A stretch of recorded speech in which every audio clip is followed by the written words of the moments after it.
अमीर बाप की बेटी शिल्पी को मुकेश पसंद होता है, लेकिन दोनों के बीच हैसियत की दीवार खड़ी होती है। और फिर कहीं नौकरी कर लो ना, क्या हमेशा ये लोहे की सलाखों के पीछे भागते रहते हो? कितनी मेहनत करते हो। शिल्पी, नौकरी से कुछ नहीं होगा। तुम लोगों की हैसियत तक पहुंचना है तो अपना ही बिजनेस करना पड़ेगा, वरना तुम्हारे पापा किसी और से तुम्हारी शादी करवा देंगे। अच्छा, ऐसे किससे करवा देंगे? मैं तो तुमसे ही शादी करूंगी। बोल दिया तो बोल दिया, बस। मुकेश उस बेचारी को समझाता भी तो क्या। दुनिया के रीति रिवाजों से काफी दूर थी शिल्पी। भले ही बड़े बाप की बेटी, लेकिन सादगी इतनी कि क्या कहना। बेटा शिल्पी, कल तुमको देखने लड़के वाले आने वाले हैं, तैयार रहना। मैंने तुम्हारी माँ को समझा दिया है। घर के सारे नौकर चाकर को वो समझा देगी कि स्वागत कैसे करना है। कैसी बात कर रहे हैं पापा? मैं तो मुकेश से प्यार करती हूँ, उसी से शादी करूंगी। मैंने आपको बताया था ना। मुकेश किसका बेटा है? वो स्टील किंग सिंघानिया का, या वो जो बड़े ज्वेलरी वाले हैं मेहता, उनका? नहीं नहीं पापा, अ, वो अपना ही काम करता है, लेकिन एस्टेब्लिश नहीं है अभी। पापा, वो आपके पास तब आएगा जब कुछ बन जाएगा। आप प्लीज थोड़ा सा वक्त दे दीजिए। पिता को शिल्पी की बात पर गुस्सा आ जाता है। वो उससे कुछ नहीं कहते और शिल्पी की माँ के पास जाते हैं। ये संस्कार देकर बड़ा किया तुमने शिल्पी को, और कैसे मैं किसी भिखारी के साथ उसकी शादी कर दूं? कौन है ये मुकेश? मैं जानती हूँ, बड़ा ही होनहार लड़का है। शिल्पी से बहुत प्यार करता है और शादी करना चाहता है। अरे ऐसे कैसे मैं किसी से भी अपनी बेटी की शादी कर दूं? कोई भी उठकर आए और कहे कि मैं शादी करना चाहता हूं तो मैं शादी कर दूं? कान खोल कर सुन लो, कल उसे अच्छे से तैयार कर देना, क्योंकि जो लड़का मैंने देखा है शिल्पी के लिए, वो करोड़पति घर का बेटा है, समझी? लाख मना करने पर भी शिल्पी को उस लड़के से मिलवाया जाता है जो उसके पिता ने उसके लिए देखा था। देखिए, मैं किसी और से प्यार करती हूँ और उसी से शादी करूंगी।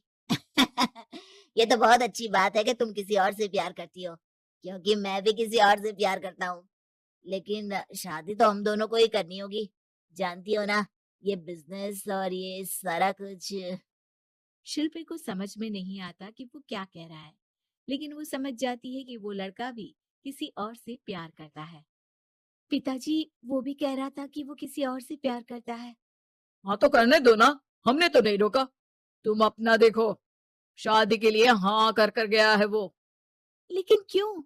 अरे वो और मैं दोनों ही एक दूसरे से प्यार नहीं करते, फिर शादी क्यों कर ले? पापा, एक बार सिर्फ मेरे कहने पर आप मुकेश से मिल ले। पिता शिल्पी के कहने पर फॉर्मेलिटी के लिए ही सही, लेकिन मुकेश को घर बुला लेते हैं। देखो, ज्यादा वक्त नहीं दे पाऊंगा। ये बताओ कि शादी के बाद कहाँ रखोगे उसे? 2 कमरे के मकान में? नहीं सर, मैंने 2 साल के बाद का सारा प्लान कर लिया है। मैंने आयरन इंडस्ट्री खड़ी करने के लिए पूरा ब्लूप्रिंट तैयार किया है। मेरी खुद की जगह है दादाजी की। बस थोड़ा फंड का अरेंजमेंट हो जाता तो काम शुरू कर देता। अच्छा, मतलब तुम यहाँ फंड रेज करने आए हो? मुकेश समझ जाता है कि उसके पिता शिल्पी की शादी उससे कराने के मूड में नहीं है। फंड आप कभी दे भी नहीं पाएंगे मुझे। मुझे तो सिर्फ शिल्पी चाहिए। मैं उसके बिना नहीं रह सकता सर। मैं उसे बहुत खुश रखूंगा। वो तो हर पति का धर्म होता है। वो तो मैं किसी से भी उसकी शादी करा दूं, वो उसे खुशी रखेगा। लेकिन देखो, मैं ज्यादा बात को घुमाना नहीं चाहता। वो बड़े घर की लड़की है, उसे काम काज की आदत नहीं। अभी वो समझ नहीं रही, लेकिन तुम तो समझो। मैं किसी भी हालत में शिल्पी की शादी तुमसे नहीं करवा सकता। मुकेश पिता से लाख मन्नतें करता है, लेकिन वो नहीं मानते। शिल्पी की शादी उस अमीर लड़के से हो जाती है। शादी के बाद क्या हम लोग मेरी माँ के घर चले? मुझे उन लोगों की बहुत याद आ रही है। हाँ हाँ, जाओ जाओ।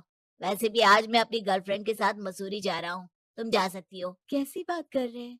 अब हम लोगों की शादी हो गई है, आप कैसे किसी और लड़की के साथ जा सकते हैं? अरे मैंने तो तुम्हें शादी के पहले ही बता दिया था कि मेरी कुछ गर्लफ्रेंड्स है। अब प्लीज ये टिपिकल बीवी वाला रोना धोना शुरू मत कर देना। शिल्पी पिता के घर जाती है और माता पिता को सारी बात बता देती है। इतना गंदा इंसान निकलेगा, मैंने तो सोचा ही नहीं था। अरे क्यों कराई मेरी फूल जैसी बेटी की शादी ऐसे घर में? और तो क्या हो गया? शुरू शुरू में हर घर में ऐसा होता है, धीरे धीरे ठीक हो जाएगा।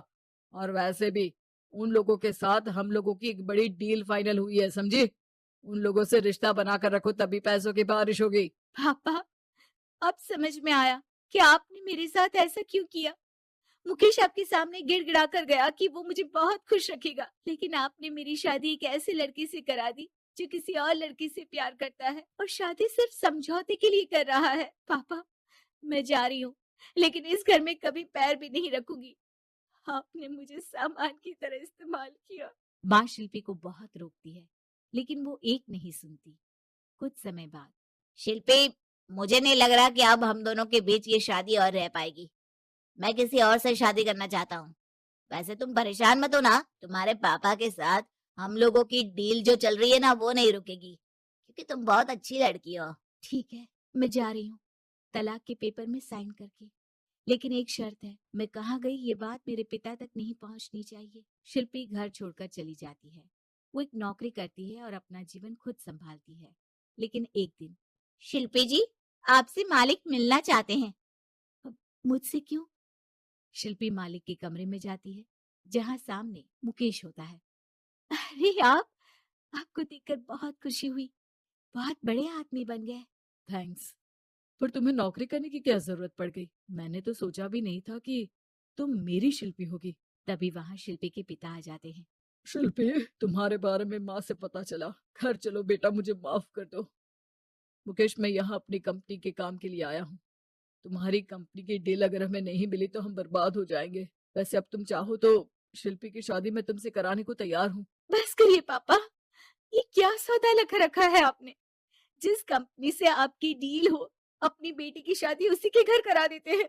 शिल्पी मुकेश से माफी मांगती है और वहां से जाने लगती है कि मुकेश उसे रोक लेता है।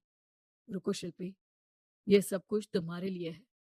ये कंपनी, ये नाम सिर्फ तुमसे शादी करने के लिए ही खड़ा किया था।